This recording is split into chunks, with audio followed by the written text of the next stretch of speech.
El calor de julio en Sevilla no es simplemente una temperatura, es una bestia viva que respira sobre tu nuca, un peso invisible que aplasta los hombros de los pobres mientras los ricos lo observan desde sus terrazas climatizadas. En el barrio de Triana, donde las calles huelen a historia y a fritura de pescado, Camila sentía ese peso más que nadie. No era solo el sol, era la carta que llevaba en el bolsillo de su delantal manchado de aceite. Último aviso, decían las letras rojas, un sello bancario que parecía una sentencia de muerte. Camila se secó el sudor de la frente con el dorso de la mano y golpeó la barra de madera vieja de la taberna de los sueños. «¡Vamos, Antonio!», gritó hacia la cocina, donde el viejo cocinero, sordo de un oído y lento de manos, preparaba las patatas bravas. «La mesa 4 lleva esperando 10 minutos. Si perdemos a los turistas, perdemos el día». La taberna no era gran cosa para los ojos inexpertos. Paredes con azulejos desconchados, fotos de toreros muertos hacía décadas y un olor permanente a vino rancio y especias. Pero para Camila era su fortaleza, la herencia de su padre, la única cosa que la mantenía a flote en un mundo que quería verla ahogada. ¿Alguna vez has sentido que el mundo entero conspira para que te rindas, pero tu orgullo es lo único que te mantiene de pie? Camila vivía en ese estado perpetuo. La campana de la puerta sonó, no con el tintineo habitual de los vecinos que venían por una cerveza barata. Sonó diferente. La puerta se abrió con una arrogancia que hizo que el polvo flotando en el aire se apartara. Entró él, Alejandro García. Camila no sabía su nombre todavía, pero conocía a su tipo.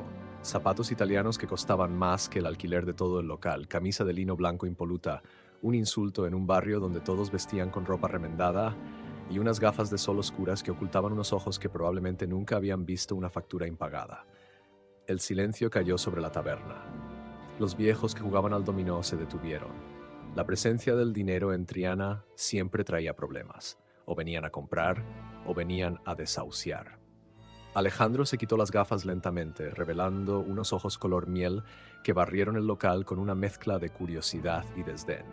Caminó hacia la barra, ignorando las miradas hostiles, y se sentó en el taburete más alto, justo frente a Camila. «Un agua mineral», dijo. Ni un por favor, ni un buenas tardes. Su voz era grave, acostumbrada a dar órdenes. Camila no se movió. Siguió secando un vaso, mirándolo fijamente a los ojos.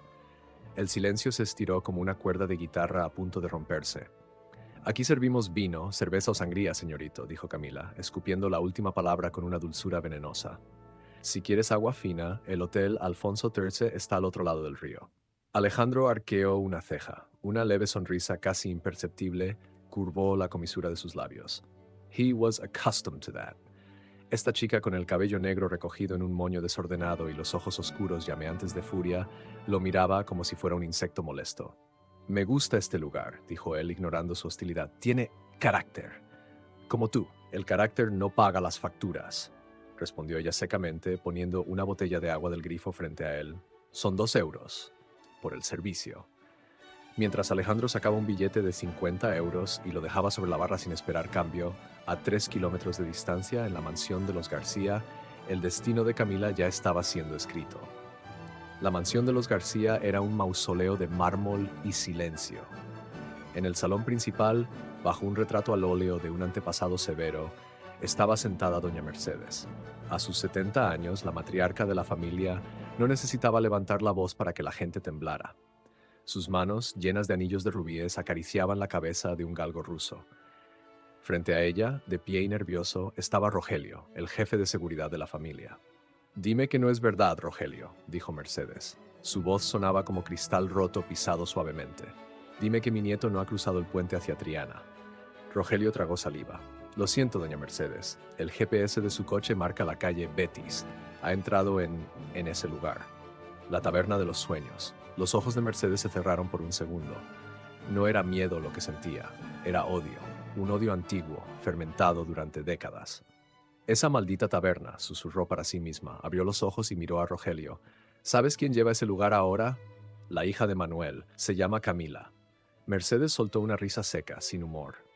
«Camila, por supuesto. La historia tiene la mala costumbre de repetirse si no la cortas de raíz. Escúchame bien, Rogelio. Quiero saberlo todo. ¿Qué come? ¿Con quién habla? ¿Cuánto debe? Sobre todo, ¿cuánto debe? Señora, según mis informes preliminares, están al borde de la quiebra. Tienen una deuda considerable con un prestamista local. Mercedes sonrió. Era la sonrisa de un tiburón que acaba de oler sangre en el agua. Perfecto. No haremos nada violento, Rogelio. No somos salvajes, somos los García. Se levantó y caminó hacia la ventana, mirando hacia la ciudad que creía poseer. Vamos a comprar su deuda. Quiero que esa niña sepa que su destino está en mis manos antes de que siquiera se dé cuenta de que está jugando. Y llama a Isabela. Es hora de que mi futura nieta política empiece a ganarse su puesto. De vuelta en la taberna, la tensión entre Camila y Alejandro había cambiado. Ya no era solo hostilidad, era una electricidad extraña. Alejandro no se había ido, se había quedado observándola moverse con la gracia de una bailarina de flamenco entre las mesas, cargando bandejas pesadas, riendo con los viejos, gritando a la cocina. Había vida en ella, una vida que faltaba en las cenas de gala y en las reuniones de la junta directiva de Alejandro. ¿A qué hora sales?, preguntó él de repente, cuando Camila pasó cerca para limpiar una mesa. Camila se detuvo, lo miró con sospecha. Salgo cuando se va el último cliente. Y tú pareces tener mucho tiempo libre. Tengo tiempo para lo que me interesa, pues no deberías interesarte por lo que no puedes comprar, replicó ella, dándose la vuelta. Pero en ese momento la puerta de la taberna se abrió de golpe.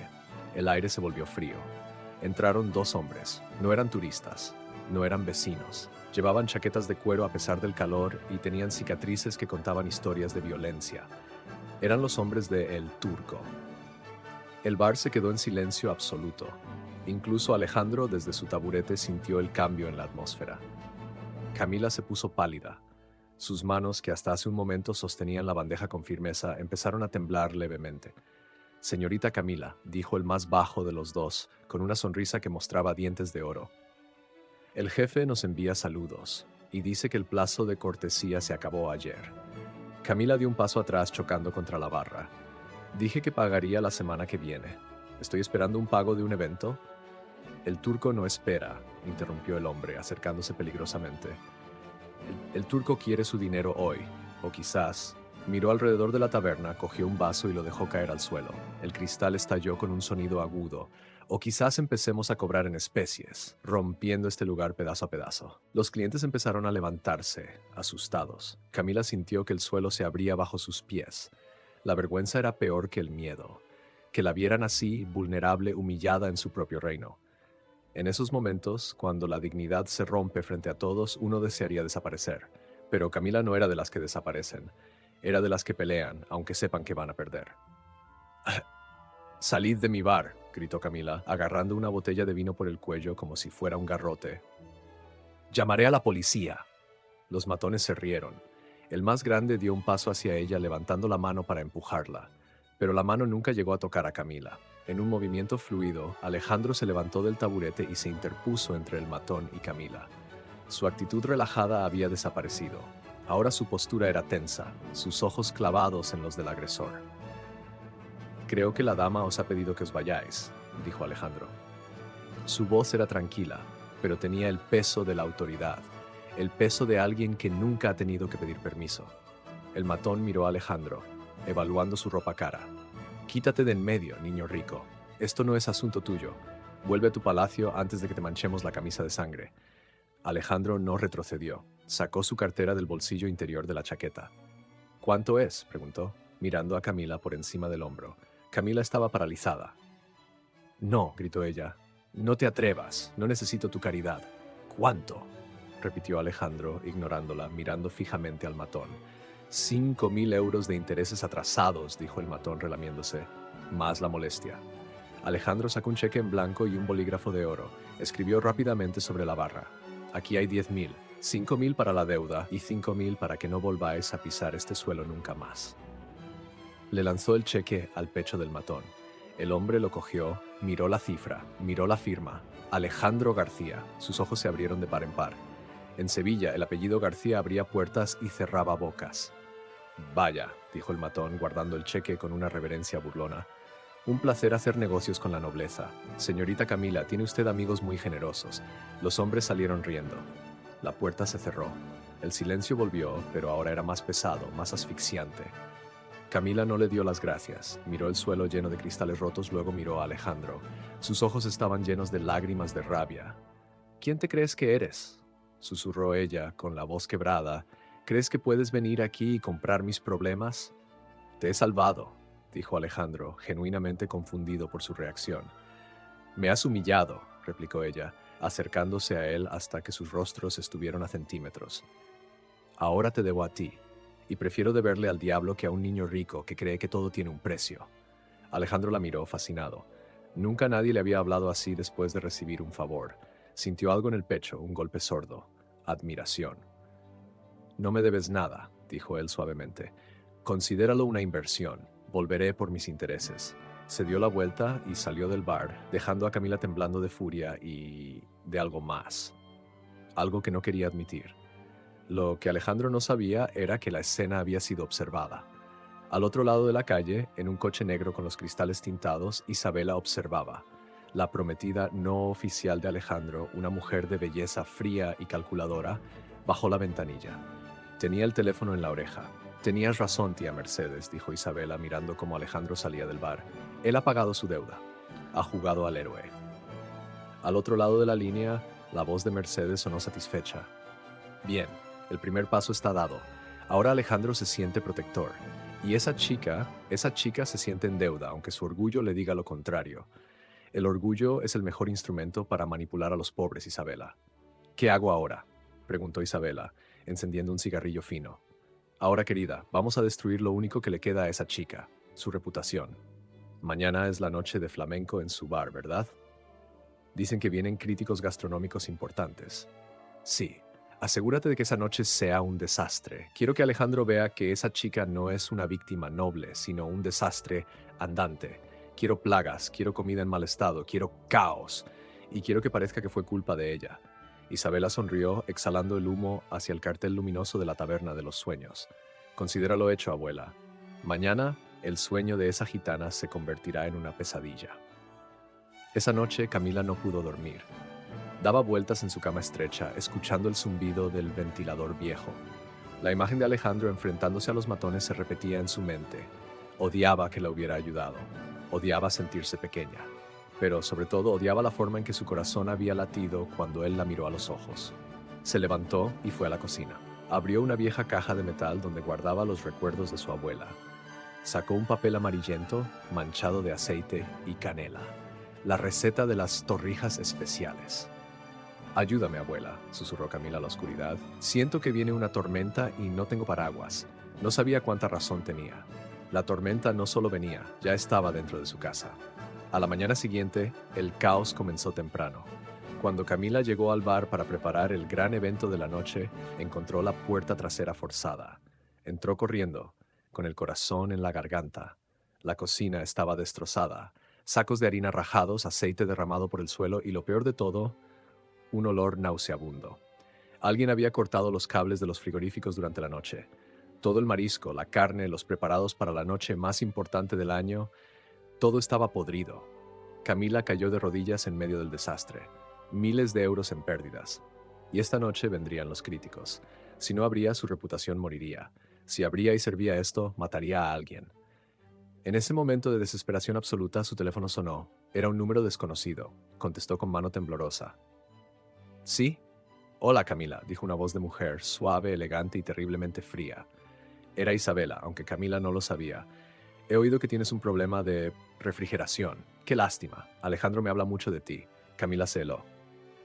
¿Quién es usted? Alguien que te va a dar un consejo, continuó la voz. Aléjate de Alejandro García. Él es un príncipe. Y tú solo eres la chica que limpia su desorden. Si intentas acercarte a él, lo de hoy te parecerá una caricia. Esto es la guerra, niña, y tú no tienes soldados. La llamada se cortó. Camila miró el teléfono, luego miró su cocina destruida. Las lágrimas amenazaban con salir, pero entonces vio algo en el suelo, entre la harina derramada. Era un gemelo de camisa, de oro, con las iniciales AG. Alejandro García. ¿Había sido él? ¿Había pagado la deuda solo para ganarse su confianza y luego destruirla? ¿Era todo un juego enfermo de ricos? La duda, como un veneno, se infiltró en su mente. La intriga acababa de comenzar y Camila estaba en el centro del tablero, sin saber que el juego estaba trucado desde antes de que ella naciera. Pero Camila se levantó, se limpió la harina de las rodillas, sus ojos, antes llenos de lágrimas, ahora ardían con el fuego de 1000 soles andaluces. ¿Guerra?, dijo al aire vacío. ¿Queréis guerra? Pues tendréis guerra. Agarró el delantal y se lo ató con fuerza. No tenía comida, no tenía dinero y tenía enemigos poderosos, pero tenía la receta y tenía agallas. Esa noche abriría, aunque tuviera que cocinar con su propia sangre. Aquí es donde te pregunto, ¿cuántas veces has dejado que el miedo te paralice? Camila decidió que el miedo sería su combustible. ¿Qué habrías hecho tú al encontrar ese gemelo en el suelo? ¿Huir o luchar? Cuéntamelo abajo. La batalla por Sevilla y por el corazón de un hombre prohibido acababa de empezar. El olor a podrido en una cocina profesional es algo que se te mete debajo de las uñas, se adhiere a la ropa y, peor aún, se incrusta en el alma. Para un cocinero, no es solo materia orgánica en descomposición, es el olor del fracaso. Camila estaba de pie en el centro de su cocina devastada, con el gemelo de oro apretado en su puño hasta que los bordes afilados le cortaron la piel de la palma. Una gota de sangre se mezcló con la harina sucia del suelo. Alejandro. El nombre, que horas antes había evocado una extraña mezcla de gratitud y atracción, ahora sabía a bilis. Era todo una mentira. Un juego cruel de niños ricos aburridos. Primero pagó su deuda para comprar su confianza, para sentirse el héroe de la película, y luego envió a sus perros falderos a destruir lo único que ella tenía para recordarle cuál era su lugar. «Camila, niña, reacciona». La voz de Antonio, el viejo cocinero, la sacó de su trance. El anciano estaba pálido mirando los frigoríficos abiertos. «Todo está perdido, hija. El marisco, la carne de ternera. Los críticos vienen en 6 horas. Tenemos que cancelar. Tenemos que colgar el cartel de cerrado y rezar para que no nos quemen el local por incumplimiento de contrato». Camila levantó la vista. Sus ojos negros, habitualmente cálidos como el café tostado, eran ahora 2 pozos de alquitrán frío. «No vamos a cerrar», dijo, con una voz tan baja que Antonio tuvo que inclinarse para oírla. «Pero, Camila, no tenemos comida. No tenemos dinero para comprar más». «El mercado central ya ha cerrado. Dije que no vamos a cerrar», repitió ella, levantándose. Se limpió las manos en el delantal sucio. «Si quieren vernos caer, Antonio, tendrán que empujarnos más fuerte. Llama a Manolo, el de la panadería. Llama a la señora Carmen, la de la frutería de la esquina, y saca las ollas grandes. ¿Qué vamos a servir? ¿Aire frito?» Camila sonrió, pero no fue una sonrisa alegre. Fue una mueca de batalla. «Vamos a servir lo que comen los pobres cuando los ricos nos quitan todo. Vamos a servir hambre y memoria». Mientras Triana se movilizaba en una red de solidaridad invisible al otro lado del río, Alejandro García caminaba por los pasillos de su empresa familiar ajeno a la tormenta que había desatado su apellido. Estaba inquieto. No dejaba de pensar en la mirada de Camila el día anterior. Esa mezcla de furia y dignidad le había quitado el sueño. Se miró la manga de la camisa. Faltaba algo. Frunció el ceño. Sus gemelos de oro, un regalo de su abuela Mercedes por su graduación, no estaban completos. Le faltaba el derecho. «Qué extraño», murmuró. En ese momento la puerta de su despacho se abrió sin llamar. Era Isabela. Llevaba un vestido rojo sangre y una sonrisa que no llegaba a sus ojos. «Alejandro, querido, la abuela pregunta si vendrás a la cena de gala de esta noche». «No puedo, Isabela. Tengo un asunto pendiente». Isabela se acercó, posando una mano manicurada sobre su escritorio. Vio que él se tocaba el puño de la camisa. «¿Perdiste algo?» «Un gemelo. No sé dónde lo dejé. Quizás lo perdiste en una de tus aventuras por los barrios bajos», dijo ella con veneno disimulado. «Deberías tener más cuidado, Ale. Nunca sabes quién puede encontrar tus cosas y usarlas en tu contra». Alejandro la miró bruscamente. Había algo en su tono, una satisfacción oculta, pero antes de que pudiera interrogarla, su teléfono vibró. Un mensaje de un número desconocido. Una foto. Era su gemelo, tirado sobre un suelo lleno de harina y suciedad, y debajo un texto: «Ven a recoger tu basura, y no vuelvas nunca más». Alejandro sintió un nudo en el estómago. Reconoció el suelo. Era la taberna de los sueños. Sin decir una palabra a Isabela, agarró su chaqueta y salió corriendo. Isabela se quedó sola en el despacho, sonriendo mientras acariciaba el cuero de la silla de Alejandro. «Corre, corre», susurró. «Ve a ver cómo te odia». Cuando el Porsche de Alejandro frenó en seco frente a la taberna, el barrio de Triana ya estaba en plena ebullición. Pero no era el caos destructivo que Isabela había planeado. Era un caos creativo. Vecinos entraban y salían con cestas. Manolo traía sacos de pan duro de ayer. Carmen traía cartones de huevos. El pescadero traía sardinas que no había vendido por ser demasiado pequeñas. Alejandro entró en el bar empujando la puerta con urgencia. ¡Camila! El bar estaba lleno de actividad frenética, pero todo se detuvo cuando él entró. El silencio cayó como una guillotina. Antonio, que estaba batiendo huevos con furia, agarró un cuchillo de cocina. Los vecinos formaron una barrera humana. ¿Tienes agallas para volver aquí?, dijo Antonio, apuntándole con el cuchillo. Camila salió de la cocina. Llevaba el pelo suelto, lleno de harina y la cara manchada de hollín. Parecía una valquiria andaluza tras una batalla perdida. Caminó hacia Alejandro atravesando la barrera de vecinos. Se detuvo a 1 metro de él. «Te dije que no necesitaba tu caridad», dijo ella, con voz temblorosa por la rabia contenida, «pero no sabía que tu caridad venía con un puñal por la espalda». «Camila, no sé de qué hablas». Alejandro levantó las manos en señal de paz. «Recibí la foto. Alguien robó mi gemelo». «Mientes», gritó ella, y sacó el objeto dorado de su bolsillo, arrojándoselo al pecho. El gemelo golpeó contra el botón de su camisa y cayó al suelo con un tintineo metálico. «Entraste en mi cocina. Destruiste mi comida. Cortaste los cables. ¿Por qué? Porque no te di las gracias de rodillas. ¿Es así como os divertís los García?» Alejandro miró el gemelo en el suelo, luego a los ojos llorosos de Camila. La comprensión le golpeó como un tren. «Camila, te juro por mi vida que yo no he estado aquí. Alguien me lo quitó». «¿Quién? ¿Quién tiene acceso a tus joyas y odia a una simple camarera lo suficiente como para arruinarle la vida?» Alejandro se quedó mudo. La imagen de Isabela en su despacho, preguntando por el gemelo con esa sonrisa de serpiente, cruzó su mente. Y detrás de Isabela, la sombra alargada de su abuela Mercedes. La vergüenza lo inundó. No porque él lo hubiera hecho, sino porque su apellido, su sangre, era el arma del crimen. «Vete», dijo Camila, señalando la puerta. «Los críticos llegarán en 3 horas. Tengo que cocinar con sobras para salvar mi vida. No tengo tiempo para tus mentiras. Déjame ayudarte. Puedo llamar a proveedores. Puedo traer comida fresca en 1 hora. No quiero nada tuyo». El grito de Camila resonó en las paredes azulejadas. «Todo lo que tocas se pudre. Vete». Los vecinos empezaron a murmurar y a avanzar. Alejandro sabía que era una batalla perdida. Asintió lentamente, recogió su gemelo del suelo y miró a Camila una última vez.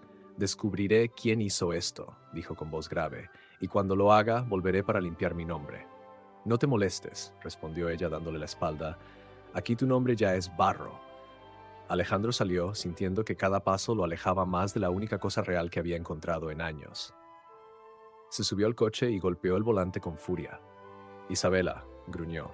El motor rugió y el coche salió disparado hacia la mansión García. La guerra civil familiar acababa de comenzar. Pausa un momento. Ponte en el lugar de Camila. Tienes el corazón roto, el orgullo herido y una cocina vacía.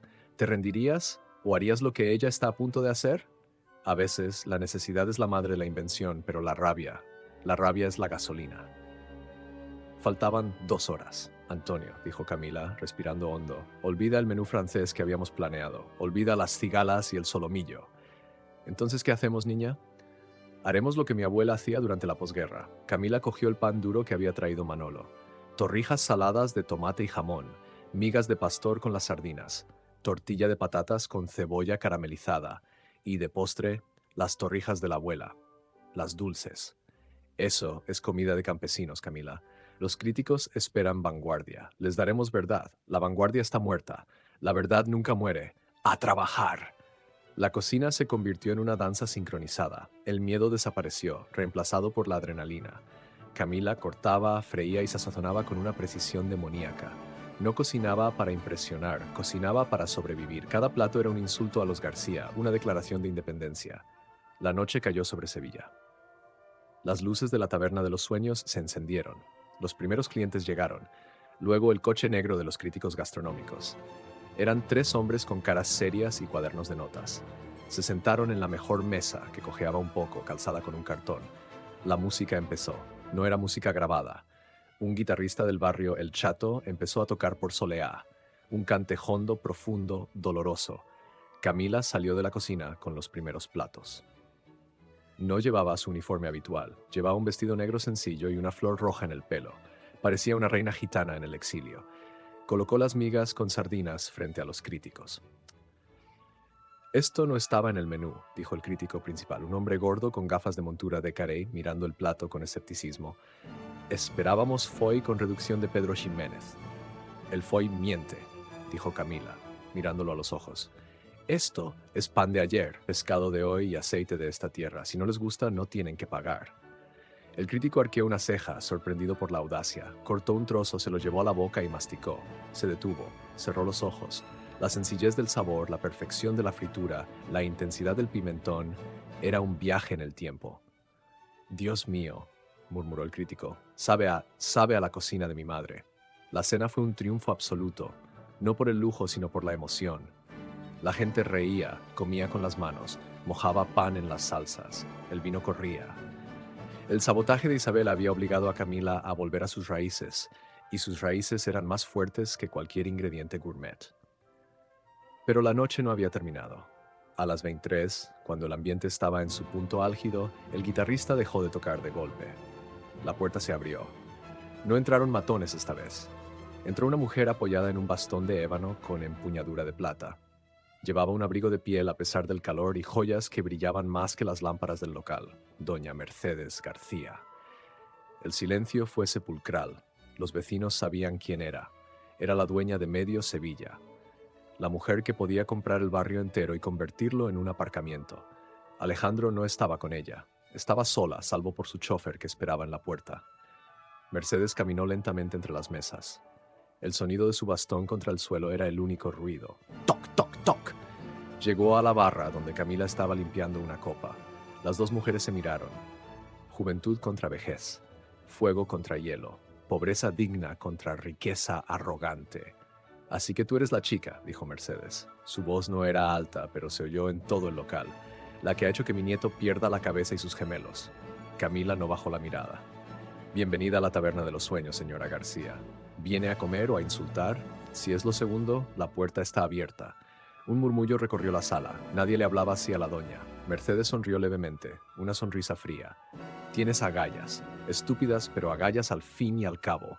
He oído que esta noche es un éxito, a pesar de los contratiempos técnicos. La mala hierba nunca muere, señora, y el hambre agudiza el ingenio. Cierto. Mercedes se sentó en un taburete con una elegancia que hacía que el mueble barato pareciera un trono. Sírveme eso de lo que todos hablan, ese postre. Si es tan bueno como dicen, quizás no compre tu deuda al banco mañana por la mañana para ejecutar tu desahucio. Camila sintió un escalofrío. Ejecutar el desahucio. Así que ese era el plan. No matarla, sino dejarla en la calle. El postre tarda 5 minutos, dijo Camila. Tengo tiempo. Mi paciencia es tan grande como mi fortuna. Camila fue a la cocina. Le temblaban las manos. Sabía que esta era la prueba final. Si fallaba, estaba acabada. Preparó la torrija. Pan de brioche empapado en leche infusionada con piel de limón y canela, pasado por huevo frito en aceite de oliva virgen extra y rebozado en azúcar y canela. Y el toque final. La receta secreta. 3 gotas de agua de azahar. Salió y puso el plato frente a Mercedes. El olor dulce y cítrico llenó el aire entre ellas. Mercedes miró el plato. Por un segundo, su máscara de hierro pareció agrietarse. Ese olor le recordaba algo. Algo de hace 50 años, antes de ser rica, antes de ser cruel. Cogió el tenedor, cortó un trozo, se lo llevó a la boca. El tiempo se detuvo. Camila contenía la respiración. Mercedes masticó lentamente.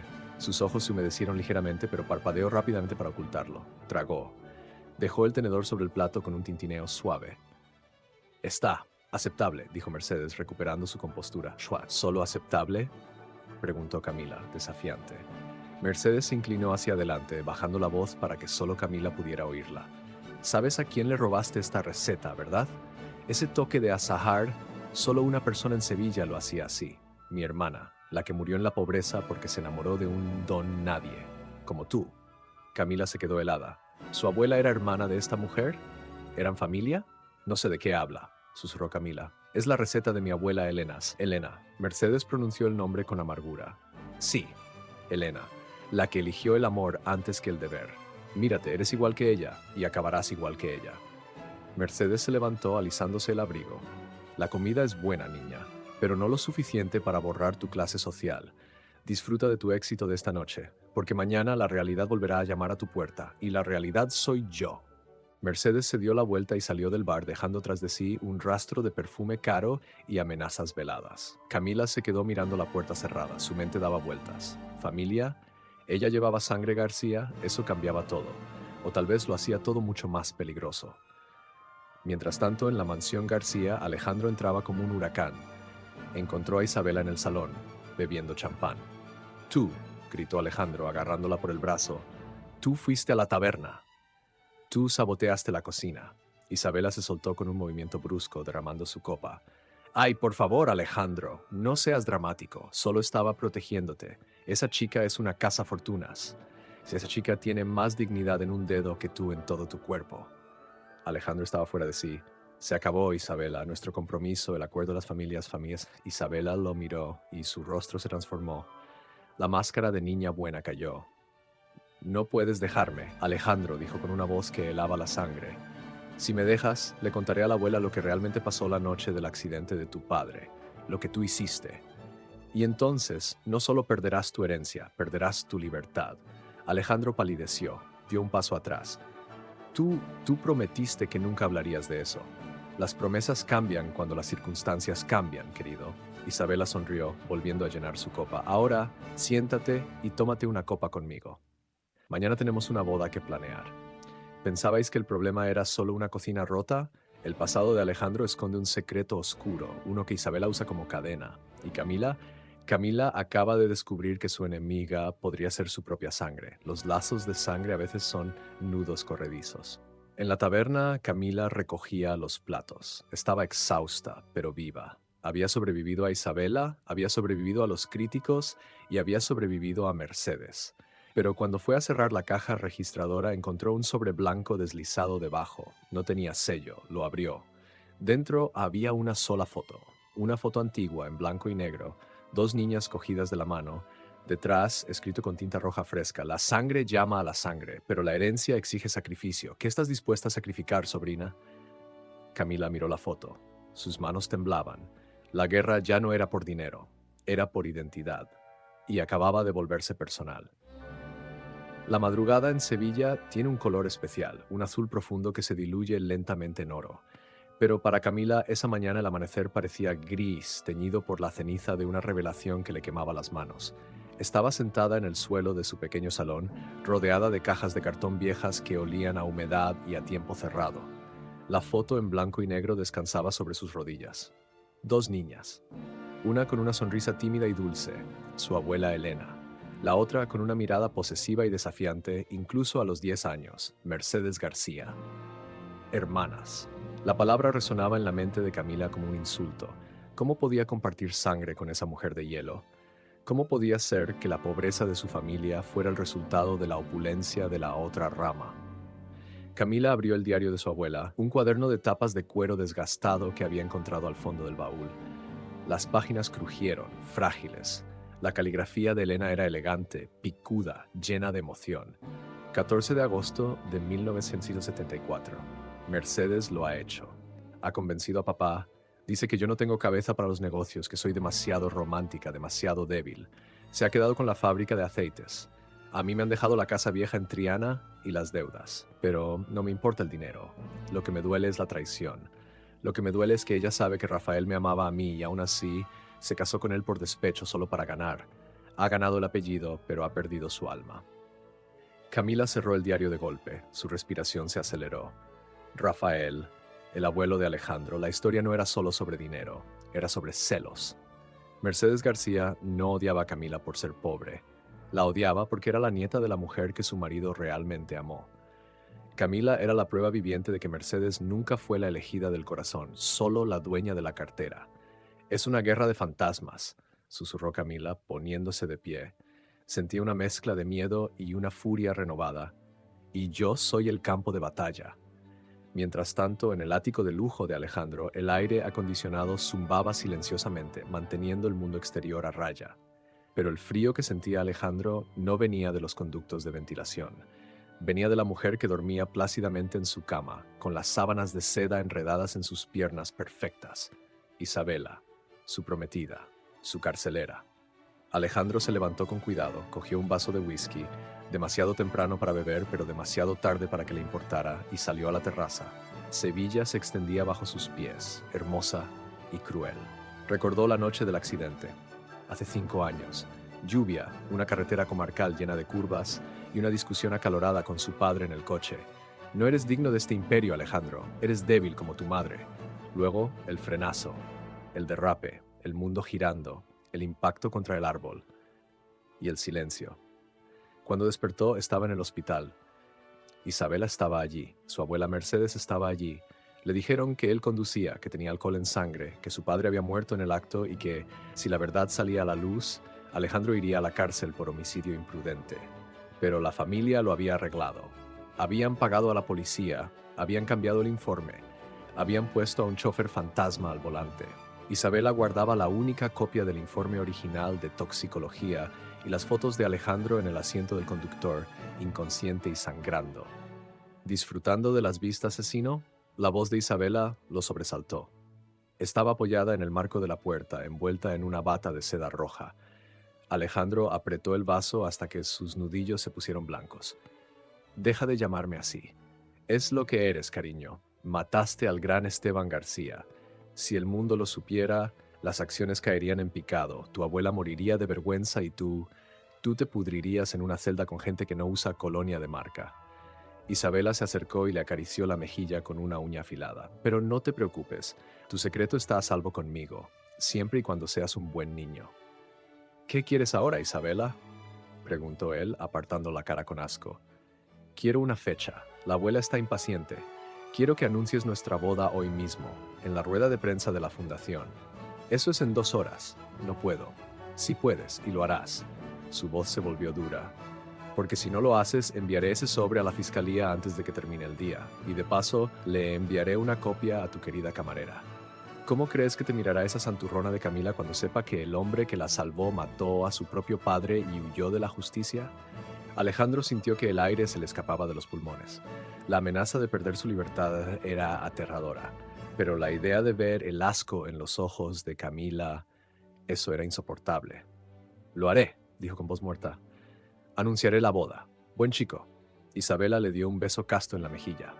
Ahora vístete. Tienes que parecer un príncipe enamorado. Camila llegó al bar decidida. Iba a luchar. Si Mercedes quería guerra, tendría guerra. Pero cuando llegó a la calle Betis, vio algo que le heló la sangre. No había clientes. Había vallas. Vallas amarillas de obra rodeando la fachada de la Taberna de los Sueños. Y un cartel grande, propiedad clausurada por orden municipal, riesgo de derrumbe. ¿Pero esto qué es?, gritó Camila, corriendo hacia las vallas. Antonio, el cocinero, estaba sentado en la acera, llorando en silencio. Han venido al amanecer, niña, los inspectores. Dicen que la estructura está dañada, que es un peligro público. Nos han dado 24 horas para vaciar el local. ¡Es mentira! Camila golpeó la valla con frustración. Hicimos la reforma hace 2 años. Los cimientos están perfectos. Los cimientos del edificio sí, dijo una voz masculina detrás de ella, pero los cimientos legales, esos son otra historia. Camila se giró. Era el abogado de los García, el mismo hombre con cara de reptil que había estado en el bar el día anterior. Señorita Camila, dijo el abogado ajustándose la corbata. Según una revisión catastral de 1950, este local está construido sobre una antigua cisterna que pertenece al patrimonio histórico y casualmente a la familia García. El ayuntamiento ha decretado la expropiación forzosa para restaurar el patrimonio. Camila sintió que el mundo daba vueltas. Esto es obra de ella. De Mercedes. Doña Mercedes es una gran defensora de la cultura sevillana, dijo el abogado con una sonrisa cínica. Ella solo quiere lo mejor para la ciudad, y lo mejor es que este antro desaparezca. El abogado le tendió un documento. Si firma aquí, renunciando a cualquier reclamación futura, doña Mercedes ofrece una compensación generosa, suficiente para pagar sus deudas y mudarse. Lejos. Muy lejos de Sevilla. Camila miró el papel. Era una rendición. Era aceptar que el dinero siempre gana. Era escupir sobre la memoria de su abuela Elena. Rompió el papel en 2 pedazos, y luego en 4, y se los lanzó a la cara del abogado. Dígale a su jefa que si quiere sacarme de aquí tendrá que derribar el edificio conmigo dentro. El abogado suspiró como quien trata con un niño malcriado. Muy valiente, muy estúpido. Tiene hasta mañana a las 12. Después vendrán las excavadoras. El abogado se fue, dejando a Camila temblando de impotencia. Antonio se levantó y le puso una mano en el hombro. Camila, quizás deberíamos aceptar. Es una pelea perdida. No, Antonio, no es solo el bar. Es mi vida, es mi historia. Entró en el local cerrado esquivando las cintas de precinto. Encendió la televisión vieja colgada en la esquina buscando ruido para ahogar sus pensamientos. En la pantalla aparecía el logotipo de Noticias Sevilla. Atención, conexión en directo con la sede de Industrias García. Alejandro García va a hacer un anuncio importante. Camila se paralizó, subió el volumen. Ahí estaba él, Alejandro. Llevaba un traje azul marino impecable, pero su rostro estaba pálido, sus ojos ojerosos. A su lado, Isabela brillaba como un diamante venenoso, agarrada a su brazo como una garrapata. Alejandro se acercó al micrófono. Los flashes de las cámaras estallaron. Miró a la cámara. Por un segundo, Camila sintió que la miraba a ella a través de la pantalla, pidiendo perdón con los ojos. Buenos días, dijo Alejandro con voz monótona. Hoy quiero anunciar oficialmente mi compromiso matrimonial con Isabela Montilla. La boda se celebrará dentro de un mes. Los periodistas aplaudieron. Isabela sonrió triunfante y mostró su anillo. Camila sintió un dolor agudo en el pecho, físico, real, como si le hubieran arrancado el corazón sin anestesia. Él era parte de ellos. Siempre lo había sido, la había defendido, sí, pero al final del día los lobos vuelven con la manada. Eres un cobarde, Alejandro, susurró Camila a la pantalla. Un maldito cobarde rico. Cogió el mando y apagó la televisión con fuerza, lanzando el mando contra la pared donde se hizo añicos. ¿Alguna vez has sentido esa traición? Cuando la persona en la que empezabas a creer demuestra ser exactamente lo que temías. Ese dolor te cambia, te endurece. Camila se secó las lágrimas. Ya no había espacio para la tristeza, solo para la estrategia. Si iban a jugar sucio, ella también lo haría. Recordó algo del diario de su abuela, una última frase que no había entendido al principio. Si alguna vez Mercedes intenta quitarme lo último que me queda, tendré que usar la llave que Rafael me dio antes de morir, la que abre la caja 304. ¿Caja 304? ¿Qué caja? Camila corrió hacia el baúl de nuevo.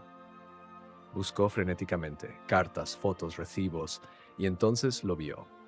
Un pequeño sobre de terciopelo cosido al forro de un vestido viejo de flamenca. Rasgó la tela, cayó una llave pequeña oxidada de hierro antiguo y una tarjeta de visita amarillenta. Banco de España, cajas de seguridad. El corazón de Camila latía desbocado. ¿Podría seguir esa caja allí después de 50 años? ¿Qué había dentro? ¿Dinero? ¿Joyas? ¿O algo más peligroso? Mientras tanto, la rueda de prensa había terminado. Alejandro se encerró en su despacho, aflojándose la corbata como si fuera una soga. Isabela entró detrás de él, exultante. Has estado perfecto, amor mío. La prensa está loca con la noticia. La boda del año. Fuera, dijo Alejandro sin mirarla. ¿Qué? ¡Que te vayas!, gritó él, girándose con una furia que hizo retroceder a Isabela. He hecho lo que querías. Ahora déjame solo. Isabela resopló y salió, cerrando la puerta con un golpe. Alejandro se dejó caer en su silla, se tapó la cara con las manos, su teléfono vibró, un mensaje, número desconocido. Lo abrió sin ganas, era un video. Alejandro le dio al play, la imagen era oscura, granulada, parecía grabada con un móvil antiguo desde lejos. Se veía una carretera, lluvia, un coche deportivo destrozado contra un árbol, y luego se veía a alguien saliendo del asiento del conductor. No era Alejandro, era un hombre mayor, canoso, Rogelio, el jefe de seguridad. Alejandro frunció el ceño, confundido. El video continuaba. Rogelio sacaba a un joven Alejandro del asiento del copiloto y lo arrastraba al asiento del conductor. Alejandro estaba inconsciente. Luego Rogelio limpiaba las huellas del volante y ponía las manos inertes de Alejandro sobre él. El video terminaba con un texto en negro. La culpa es una prisión muy efectiva, pero la verdad es una llave. ¿Quieres saber quién conducía realmente esa noche? Nos vemos en el puente de Triana a medianoche. Ven solo. Alejandro soltó el teléfono como si quemara. Él no conducía, no mató a su padre. Todo había sido un montaje. Una mentira elaborada ¿por quién? ¿Por su abuela? ¿Por Isabela? Le habían robado 5 años de vida. Le habían llenado de culpa para controlarlo. Le habían hecho creer que era un monstruo para que fuera una marioneta. Una risa histérica escapó de su garganta. No era un asesino, era una víctima. Y ahora era un hombre libre con mucha ira. Miró el reloj. Faltaban 4 horas para medianoche. Tenía que ir a ese puente, pero primero tenía que ver a Camila, tenía que explicarle, tenía que detener la locura de la boda. Salió del despacho corriendo, ignorando a su secretaria, ignorando a los ejecutivos. Bajó al garaje, se subió a su coche y aceleró. Pero Sevilla es pequeña, y los ojos de Mercedes García estaban en todas partes. Mientras Alejandro salía del parking, Rogelio, el mismo hombre del vídeo, hizo una llamada desde un coche aparcado en la sombra. Doña Mercedes, el chico se mueve. Va hacia Triana, otra vez. Al otro lado de la línea, en la mansión, Mercedes acariciaba a su galgo. ¡Qué decepción! Parece que el amor es más fuerte que el miedo. Tendremos que cambiar de táctica, Rogelio. ¿Qué hago? Interceptalo, que no llegue al puente. Y Rogelio, esta vez no seas tan cuidadoso. Un pequeño susto en la carretera podría recordarle lo frágil que es la vida. Camila estaba en el Banco de España. Había logrado convencer al gerente de que la dejara acceder con el testamento de su abuela y mucha insistencia. Bajaron a la cámara acorazada. El ambiente era frío y metálico. Caja 304, dijo el empleado señalando una pequeña puerta en la pared. Camila introdujo la llave oxidada. Giró con dificultad. Clic. Abrió la caja. No había joyas, no había dinero. Solo había un sobre lacrado y una cinta de casete antigua. Camila cogió el sobre, ponía para mi nieta cuando la verdad sea necesaria, y debajo la cinta, etiquetada como la confesión de Esteban. Esteban, el hijo de Mercedes, el padre de Alejandro. Camila salió del banco con el tesoro en su bolso, sintiendo que llevaba una bomba nuclear. Su teléfono sonó. Era Antonio. Camila, ven rápido al bar. Están aquí. ¿Quién? ¿Los inspectores? No, es peor. Hay excavadoras. Dicen que van a empezar la demolición esta noche por riesgo inminente, y Javier García está aquí dirigiendo todo. Camila corrió hacia la calle, parando un taxi. ¡A Triana! ¡Rápido! Mientras el taxi cruzaba el puente, Camila vio algo. En el carril contrario, un coche deportivo negro conducía erráticamente perseguido por un SUV gris que intentaba sacarlo de la carretera. Reconoció el coche. El Porsche de Alejandro. ¡Es él!, gritó Camila. El SUV golpeó la parte trasera del Porsche. El coche de Alejandro hizo un trompocho contra la barandilla del puente y quedó colgando, balanceándose peligrosamente sobre el río Guadalquivir. El taxi frenó en seco. Camila salió corriendo, gritando su nombre. Alejandro, el coche se balanceaba, metal chirriando contra piedra. Alejandro estaba dentro, atrapado. Y al otro lado del puente, las luces de las excavadoras se encendían frente a la taberna de los sueños. Camila se detuvo en medio del puente. A su izquierda el hombre que amaba a punto de caer al río. A su derecha el legado de su familia a punto de ser destruido. Y en su bolso la verdad que podía salvarlos o hundirlos a todos. El tiempo se congeló. ¿Tú qué harías? ¿El amor o el legado? ¿La vida o la historia? Camila tiene una fracción de segundo para decidir hacia dónde correr. ¿Y tú, espectador, crees que el accidente de Alejandro en el puente es casualidad? No. En esta historia no existen las casualidades. El tiempo en el puente de Triana se partió en dos. A la izquierda de Camila, el metal retorcido del Porsche de Alejandro chirriaba, balanceándose sobre las aguas oscuras del Guadalquivir. A la derecha, las luces cegadoras de las excavadoras iluminaban la fachada de la taberna de los sueños, esperando la orden final de demolición. En medio, la encrucijada del destino. Camila no dudó. El amor es un fuego que quema la lógica. Corrió hacia el coche, con la adrenalina disparada por el miedo. «Alejandro, Camila, vete», gritó él desde dentro, intentando soltarse el cinturón de seguridad mientras el coche se inclinaba más sobre el abismo. El SUV gris que había provocado el accidente frenó bruscamente. Rogelio, el jefe de seguridad de los García, bajó del coche con el rostro duro como una piedra. «Apártate, chica». Rogelio la agarró por el brazo. Camila se soltó con un tirón feroz. Los García habían intentado destrozar su vida y ahora intentaban destrozar al hombre que, a pesar de su apellido, había tocado su alma. «No te atrevas a tocarme». Camila le lanzó el bolso al rostro. Rogelio lo esquivó, pero la cinta de casete y el sobre lacrado cayeron al asfalto. El impacto del bolso le dio el segundo que necesitaba a Alejandro. Con un grito de rabia logró soltarse y justo cuando el Porsche daba un último y aterrador crack, saltó por la ventanilla. Cayó sobre la barandilla de piedra, magullado y sangrando. «Rogelio», rugió Alejandro con una furia que Camila nunca le había visto. Se levantó tambaleándose. Fuiste tú quien condujo esa noche. Toda esta farsa. Fuiste tú». Rogelio no negó nada. En su rostro solo había el brillo frío de la lealtad corporativa. Doña Mercedes solo quiere proteger a la familia, joven Alejandro. Hay cosas que son más importantes que la verdad. La verdad me costó 5 años de mi vida y mi padre, gritó Alejandro, abalanzándose sobre el hombre. La lucha fue brutal pero breve. Rogelio era más fuerte, pero Alejandro estaba impulsado por la rabia de la traición. Camila se unió a la pelea, golpeando a Rogelio en la nuca con una piedra que recogió del suelo. El jefe de seguridad cayó inconsciente sobre el asfalto. Alejandro se desplomó contra la barandilla. Miró a Camila, con la cara cubierta de sangre y barro, y en sus ojos no había ni dolor ni desesperación, sino una claridad brutal. No fui yo, Camila. Nunca fui yo. Me han estado controlando con una mentira. Camila se arrodilló, lo abrazó con fuerza, sintiendo el temblor de su cuerpo. Lo sé, susurró ella, besando sus heridas. Lo sé, mi alma. Tenía la verdad, y ahora vamos a usarla. La demolición estaba a punto de comenzar. En el patio de la Taberna de los Sueños, Javier García, el primo arrogante, sonreía mientras sostenía un megáfono. Última advertencia. A las 12:30, la excavadora comienza a trabajar. La propiedad García no será ocupada por ratas. La gente de Triana había salido de sus casas. Se agolparon detrás de la cinta de precinto, gritando en protesta, pero indefensos. Y ahí, sentada en la parte trasera de un sedán negro, estaba doña Mercedes García, con sus manos enguantadas entrelazadas, disfrutando del momento. Es el final de una era, señora, dijo su abogado que estaba a su lado. La taberna desaparecerá y con ella la amenaza del linaje de su hermana. De repente se escuchó el chirrido de los neumáticos. Un coche llega a toda velocidad, deteniéndose justo delante de la excavadora. Camila y Alejandro salieron magullados, pero de pie. ¡Parad!, gritó Camila. Su voz era ronca, pero tenía el eco de la autoridad. Javier se rió por el megáfono. «Mira, la novia fugitiva y el asesino de su padre. ¡Qué romántico! Demasiado tarde, chiquilla. Ahora te toca pagar. Operador, empieza a trabajar».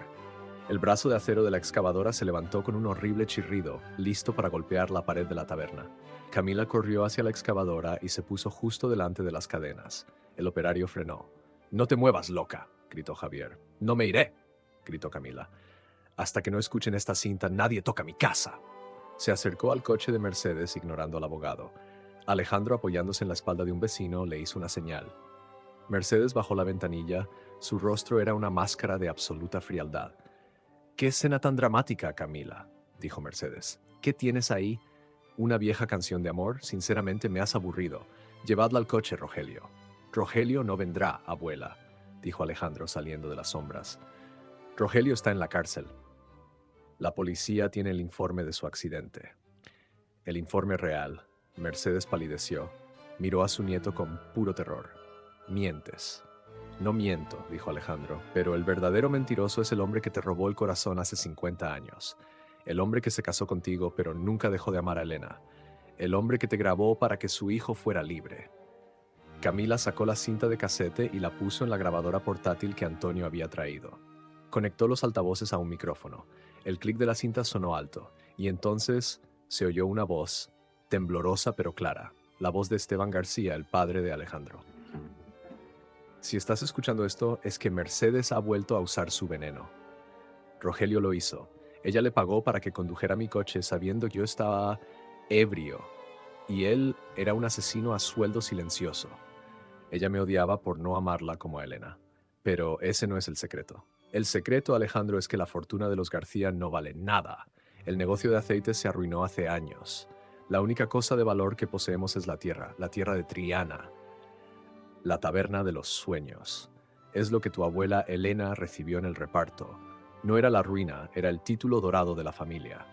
Un antiguo derecho de paso que incluye el 50% de las acciones de la compañía de transportes El Águila Negra. La empresa que ella te hizo creer que era mía, pero es de Elena.